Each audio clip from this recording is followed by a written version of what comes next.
Bienvenue pour la suite de la vidéo. On va tout de suite passer à la partie astuces et techniques, mais je vous rappelle qu'on est en train de parler de chasse commerciale et je vous ai expliqué que la recherche de nouveaux clients est un processus en deux étapes. Une étape automatisable et une étape non automatisable pour laquelle il est nécessaire d'avoir des compétences pointues pour créer du lien et raconter une histoire qui passionne le prospect. On va commencer avec la détection de prospects et on va voir comment utiliser le courrier électronique pour présélectionner les personnes les plus ouvertes à la discussion et les plus susceptibles d'avoir le besoin que résout votre produit ou votre service. La philosophie générale est simple. Vous sollicitez un lead, un décideur potentiel pour un entretien téléphonique. Le mail doit être très court, très percutant et n'avoir qu'un seul objectif, avoir le lead au téléphone. Et pour cela, votre mail conduira le lead qui pourra être intéressé vers un agenda automatique dans lequel il pourra prendre rendez-vous sans qu'il n'y ait de fastidieux aller-retour pour choisir une date qui convienne le mieux. Il existe des solutions techniques qui vont même plus loin. On va être capable de trouver les centres d'intérêt du visiteur d'un site internet, trouver son mail et le lancer dans un scénario de plusieurs mails de relance dont tous ont un seul objectif, obtenir un rendez-vous téléphonique. Tout l'intérêt est qu'on a déjà une idée du besoin réel et qu'on a un très bon alibi. Du coup, une fois qu'on a ça, la structure du premier mail dans le scénario est généralement la suivante. Bonjour machin, vous donnez un élément contextuel qui sera l'alibi de votre mail. Et chose marrante, cet alibi n'a même pas forcément besoin d'être directement connecté à votre offre. Par exemple, écrivez « J'espère que la crise du Covid n'a pas eu trop d'incidence sur votre activité commerciale ». Ensuite, vous décrivez le problème ou l'envie que pourrait rencontrer votre lead en essayant d'être assez spécifique. Ce n'est pas tout, il faut faire précéder ça d'un conditionnel pour lui permettre une échappatoire psychologique. C'est ce qu'on appelle la création artificielle de liberté, un sujet que je développe très en détail dans mes formations. Par exemple, vous écrivez « Si vous êtes à la recherche de nouveaux clients en B2B et que votre marché global est limité à moins de 10 000 entreprises », et là, vous continuez ensuite en présentant votre angle d'attaque. Par exemple, vous savez qu'il faut être capable de lier une relation personnelle et émotionnelle avec les prospects pour réussir à vendre. Enfin, vous parlez brièvement de votre valeur ajoutée et vous enchaînez avec une demande de rendez-vous. Or, c'est souvent difficile quand la prospection se fait au téléphone. Si vous pensez que la capacité de créer du lien et la capacité à intéresser des prospects au téléphone dès le premier appel téléphonique peuvent vous aider à augmenter vos taux de conversion, je serai ravi d'en parler avec vous au téléphone. D'habitude, les mails commerciaux s'arrêtent là et on propose une prise de rendez-vous. Je vous invite à rajouter un petit plus, une information inhabituelle pour attirer la curiosité de l'interlocuteur. Un truc qu'il ne sait pas et qui pourrait avoir un impact direct sur son business. Par exemple, dans mon exemple, je vais rajouter « Il y a vraiment plein de thèmes passionnants sur le sujet, parfois même étonnants, comme l'impact de la posture sur les niveaux hormonaux du cortisol et de la testostérone et la conséquence que ces hormones du stress et de la dominance peuvent avoir sur l'amélioration de la prospection téléphonique. » Au-delà de l'accroche, ce bout de phrase permet de se démarquer de l'approche classique et la perception d'un mail automatisé diminue. Enfin, on termine le mail par une demande de rendez-vous qui doit être un lien vers un logiciel de prise automatique de rendez-vous synchronisé à l'agenda d'un commercial dans la boîte. Voilà un exemple de premier mail. Donc là, mettez la vidéo sur pause pour avoir le temps de lire. Et quand vous aurez terminé de lire ce mail, qui est en gros le résumé de ce que je viens de raconter, reprenez la vidéo et continuez. À tout de suite.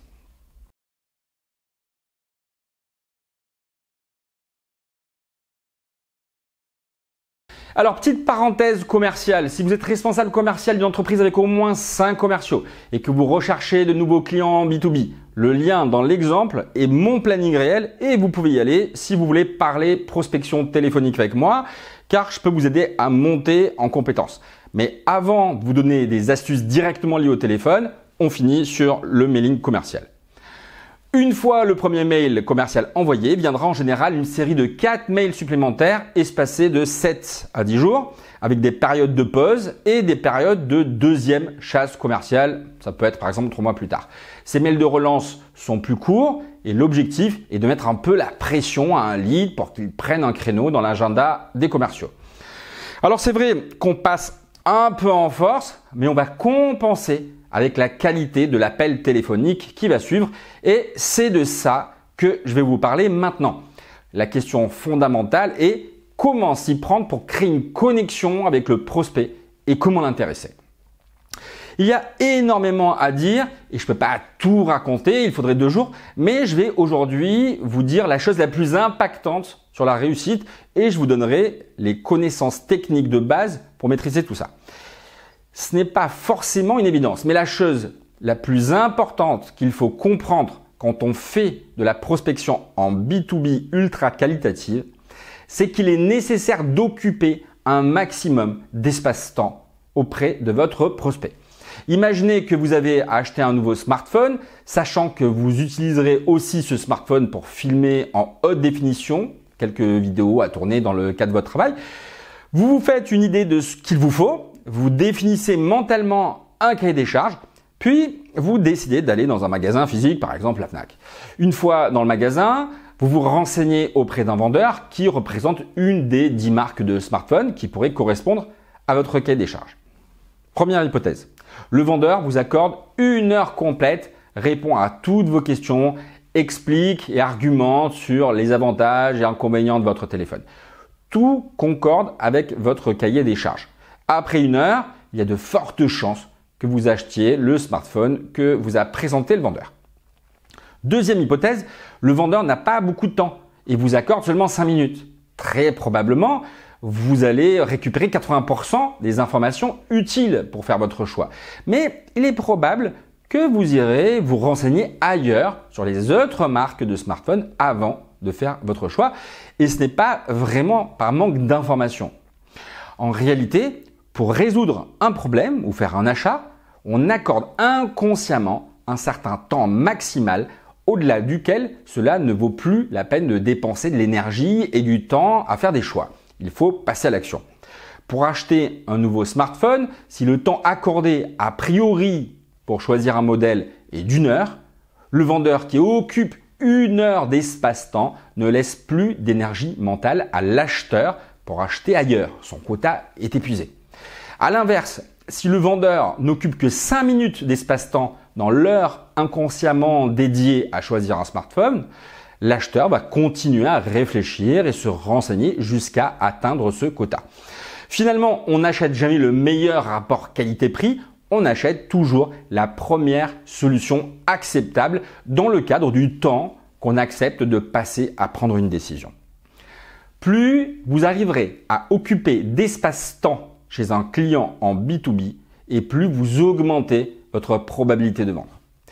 Conclusion, en B2B et quand les produits sont à forte valeur ajoutée, vous devez occuper de l'espace-temps chez votre interlocuteur. Et le but n'est pas forcément de faire un maximum d'appels dans la journée, mais de faire les appels les plus longs possibles. Maintenant, restez bien jusqu'à la fin de la vidéo, car je vais vous expliquer dans quel cas il faut faire exactement le contraire de ce que je viens de vous dire. Revenons au cas où vous vendez des produits à forte valeur ajoutée en B2B. Dans ce cas, comment tenir longtemps au téléphone ? Premièrement, en racontant des choses intéressantes. Et pour les rendre intéressantes, il est nécessaire d'y ajouter un ingrédient important, l'émotion.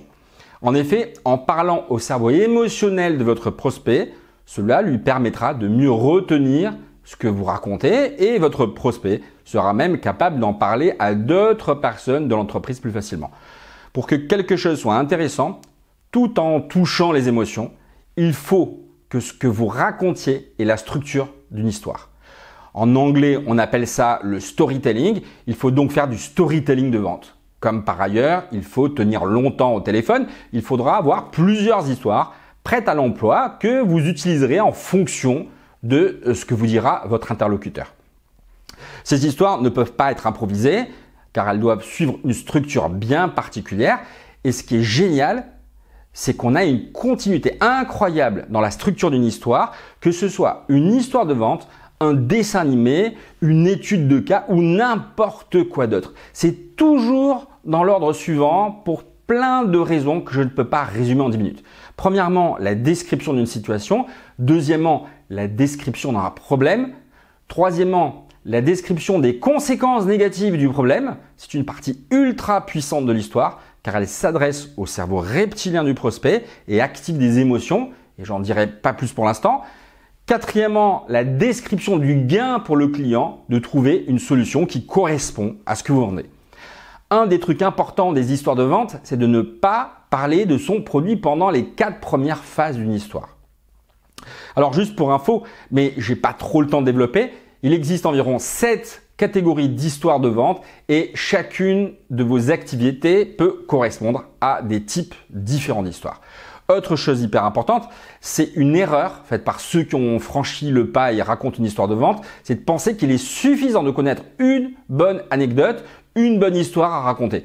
En réalité, créer une relation interpersonnelle avec votre prospect nécessite de tenir longtemps au téléphone et une seule histoire ne sera pas suffisante.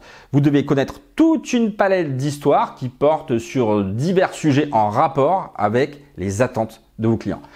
Par exemple, si comme moi, vous devez vendre des formations à la prospection téléphonique, il y a une histoire de vente qui prouve qu'il est important de tenir longtemps au téléphone. Si le prospect indique qu'il prospecte aussi beaucoup en porte-à-porte, il faut avoir une histoire à raconter en lien avec le porte-à-porte, etc.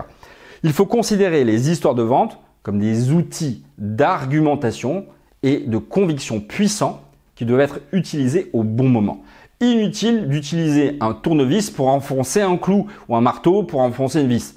De la même façon, il est inutile de raconter une histoire qui porte sur la prospection téléphonique si le prospect fait du porte-à-porte.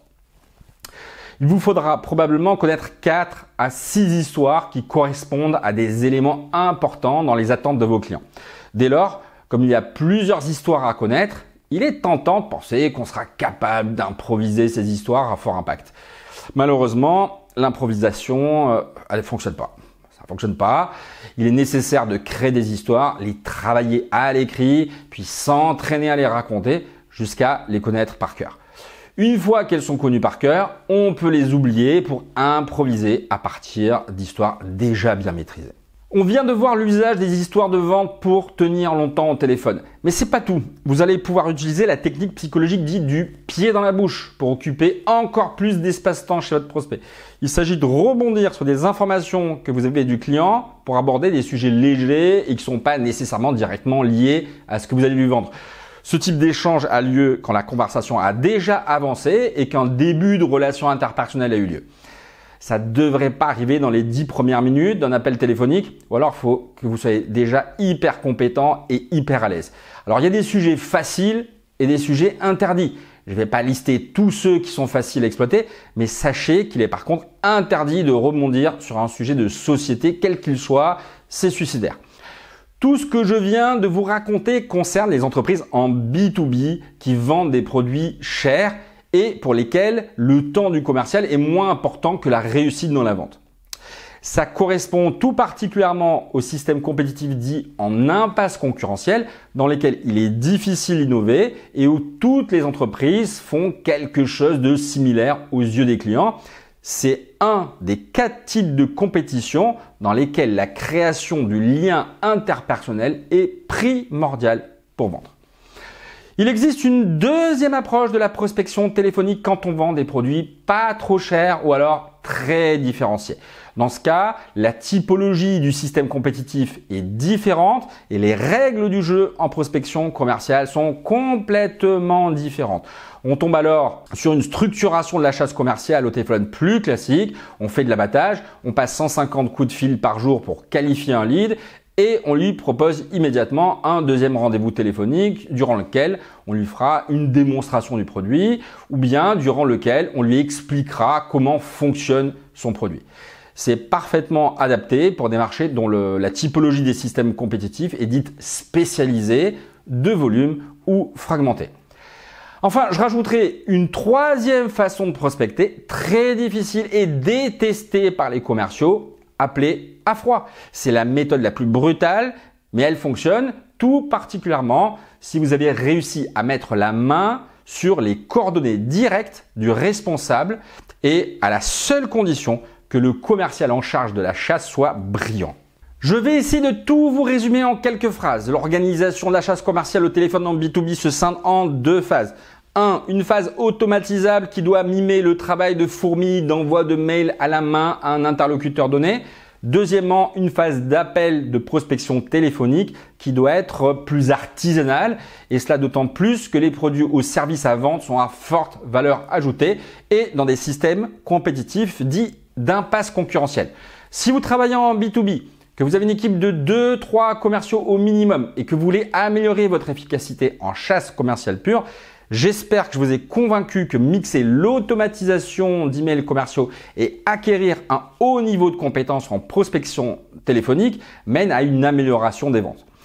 Dans ce cas, vu l'immense masse de techniques que je n'ai pas pu aborder dans cette vidéo, le mieux, c'est qu'on en discute. Nous pourrons aborder des thèmes un peu plus pointus comme l'utilisation de l'étiquetage pour passer les barrages de secrétaire, l'utilisation des créations artificielles de liberté, la modulation artificielle du niveau hormonal du cortisol ou encore de l'impact du mot « parce que » et de son usage. On pourra aussi aborder des sujets comme l'automatisation des emails commerciaux. En tout cas, si vous gérez une équipe commerciale qui vend en B2B, prenez un rendez-vous dans mon agenda, je serai ravi d'en parler avec vous. Alors à très bientôt, peut-être en direct au téléphone.